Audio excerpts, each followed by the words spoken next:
কি অবাক হয়ে যাচ্ছেন তো? ভাবছেন গরম তেলের ভেতর গোটা গোটা আম দিয়ে আমি আজকে আবার কী নতুন রেসিপি তৈরি করব? শেষ পর্যন্ত ভিডিওটা দেখুন। সত্যি একেবারে নতুন ধরনের একটা আমের রেসিপি নিয়ে এসে হাজির হয়েছি। আপনাদের অবশ্যই ভাল লাগবে। এই জন্যে আমি 4টে বড় সাইজের আম নিয়ে নিয়েছি। এটা ওজনে প্রায় 900 থেকে 1 কিলোগ্রাম হবে। আমটাকে আমি জলের ভেতর ডুবিয়ে দিয়েছি আর ভাত দিয়ে কষলে কষলে ভালো করে পরিষ্কার করে নিচ্ছি।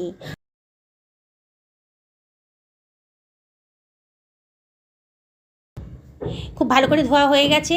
এবার একটা কিচেন টাওয়েল দিয়ে আমি আমগুলোকে শুকনো করে নিচ্ছি। এইবারে একটা টুথপিক দিয়ে আমি দেখুন কিছু ফুটো করে দিচ্ছি, না হলে কিন্তু গরম তেলে যখন দেবো না, আমটা কিন্তু তখন ফাটবে, একটা অ্যাক্সিডেন্ট হয়ে যাওয়ার সম্ভাবনা থাকবে। সেই জন্যে টুথপিক দিয়ে আমের গায়ে কতগুলো ফুটো করে নিচ্ছি। আপনারা অবশ্যই আমের গায়ে এইরকম ধরনের ফুটো করে নেবেন। কড়াই বসিয়ে দিয়েছি গ্যাস ওভেনে, আর দিয়ে দিলাম 3 টেবিল চামচ মতো সর্ষের তেল।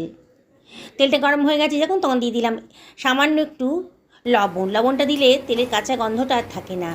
এইবারে তেলটা তো গরম হয়েই গেছে, এবার আমি আমগুলোকে দিয়ে দিচ্ছি। দিয়ে মিনিটটা প্রথমে ঢাকা দিয়ে দেবো মিনিট 3-4 জন্যে। আবার ঢাকাটা তুলে নিয়েছি, নিয়ে একটু নাড়াচাড়া করে দেবো। দেখুন আমের একটা সাইড কিন্তু একটু ভাজা ভাজা মতো হয়ে গেছে। এবারে আমি আমটাকে একটু নাড়াচাড়া করে দেবো, উল্টো পাল্টে দেবো আর কি। দিয়ে আবারও ঢাকা দিয়ে দেবো, আবারও 2-3 মিনিটের জন্যে। আবারও ঢাকাটা তুলে দেখুন আমের কালারটা কিন্তু অনেকটাই চেঞ্জ হয়ে গেছে, কিন্তু আমটা এখনও শক্ত আছে, বোঝাই যাচ্ছে আমটা কিন্তু পুরোপুরি এখনও সেদ্ধ হয়নি বা ভাজা হয়নি। আবারও উলটপালট করে আবারও ঢাকা দিয়ে দেবো। এইভাবে আমার 10 থেকে 12 মিনিট লেগেছে পুরো আমটাকে ভাজতে। দেখুন এবার দেখেই মনে হচ্ছে আমটা কিন্তু অনেকটাই নরম হয়ে গেছে। এবার একটা ছাঁকনি দিয়ে আমটাকে আমি তুলে নেব। না, এই তেলটা কিন্তু ফেলে দেবেন না। এই তেলটা ছাঁকনি দিয়ে ছেঁকে আপনারা যে কোনো রান্নার কাজে ব্যবহার করে নিতে পারেন। দারুণ সুন্দর একটা গন্ধ আছে কিন্তু তেলটার ভেতর। এবার আমটাকে আমি ঠান্ডা করতে দিলাম। দেখুন আমটা কিন্তু অনেকটাই নরম হয়ে গেছে, ঠান্ডা করতে দিয়ে দিলাম। এদিকে একটা মশলা বানিয়ে নেব। একটা ছোটো হামাল দিস্তার ভেতর দিয়ে দিলাম 1 টেবিল চামচ মতো গোটা জিরে, 1 টেবিল চামচ মতো গোটা ধনে, 2 টেবিল চামচ মতো মৌরি দিলাম, আর দিয়ে দিচ্ছি 1/4 টেবিল চামচ মতন মেথি। এবার এটাকে আমি একটু থেতো করে নিচ্ছি।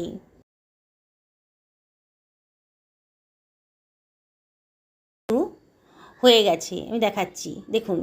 এবার গ্রাইন্ড করা মশলাটা আমি সরিয়ে রাখলাম। একটা বাটি নিয়ে নিয়েছি, তার ভেতর নিয়ে নিলে 1/2 টেবিল চামচ মতো হলুদের গুঁড়ো, 1 টেবিল চামচ ধনের গুঁড়ো, 1/2 টেবিল চামচ জিরের গুঁড়ো, আর 1/2 টেবিল চামচ লঙ্কার গুঁড়ো।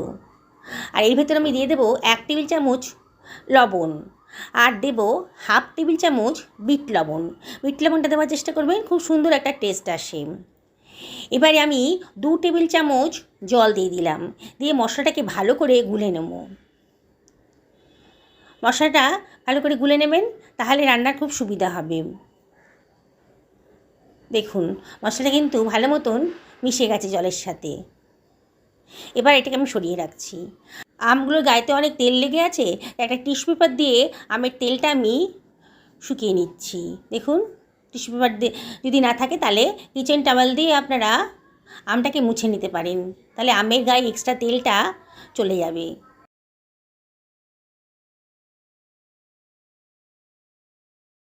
আমের খোসাটা আমি বার করে নিচ্ছি।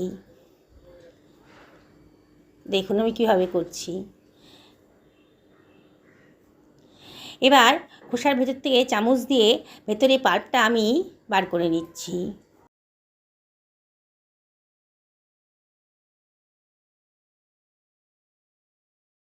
সমস্ত আমের খোসা থেকে আমের পাল্পটা বার করা হয়ে গেছে। আমি একটা কড়াই গরম করতে দিয়ে দিয়েছি। এর ভেতর দিয়ে দিচ্ছি 1 টেবিল চামচ মতো সাদা তেল, আর এর ভেতর দিচ্ছি 1 টেবিল চামচ মতো গাওয়া ঘি। ঘিটা দিলে পরে খুব সুন্দর একটা টেস্ট আসবে। এবারে এর ভেতরে আমি দিয়ে দিচ্ছি মশলা, গ্রাইন্ড করে যে মশলাটা রেখেছিলাম সেটা দিয়ে দিলাম। গ্যাসের ফ্লেমটা কিন্তু একেবারে লো করে দেবেন, দিয়ে মশলাটাকে একটু ভেজে নেবেন। এই মশলাটার সুন্দর একটা গন্ধ বেরোচ্ছে। দেখুন 30 থেকে 40 সেকেন্ডের ভেতরেই কিন্তু মশলাটা ভাজা হয়ে যাবে। অনবরত কিন্তু নাড়তে হবে। এইবারে আমি দিয়ে দিচ্ছি গুলে রাখা মশলাটা, দিয়ে আবারও সব কিছু ভালো করে মিশিয়ে নিচ্ছি। এবারে আমি দিয়ে দেব বার করে রাখা আমের পাল্পটা, পুরো আমের পাল্পটা দিয়ে দিচ্ছি। অসাধারণ টেস্টি একটা আমের আচারই বলুন আর জেলিই বলুন তৈরি হয়ে যাচ্ছে। দেখুন সব কিছু ভালো করে মিশিয়ে নিয়েছি, নিয়ে অনবরত কিন্তু নাড়তে হবে। মিনিট খানেক নাড়াচাড়া করে নিলেই আমের পাল্পটা কিন্তু বেশ ভালো মতন ভাজা হয়ে যাচ্ছে। এবারে আমি এর ভেতর দিয়ে দিচ্ছি এই 450 থেকে 500 গ্রাম মতন গুড়। আমি 1 কেজি মতন আম নিয়েছিলাম, তার জন্যে 450 থেকে 500 গ্রাম মতন গুড় দিয়েছি।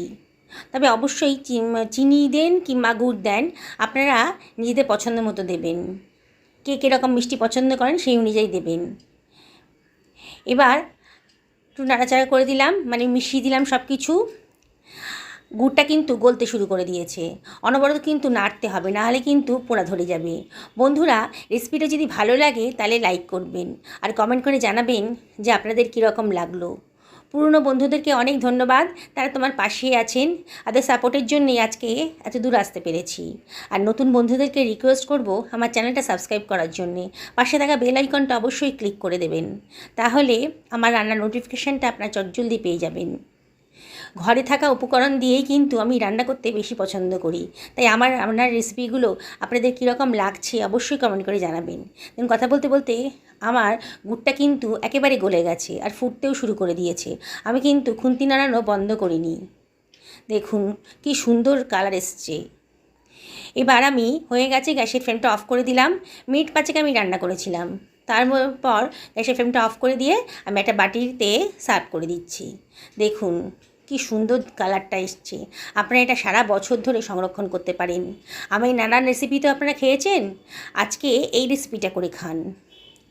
অবশ্যই আপনাদের মনে হবে এটা একটা অন্য ধরনের, অন্য স্বাদের আমের আচারই বলুন বা জেলিই বলুন,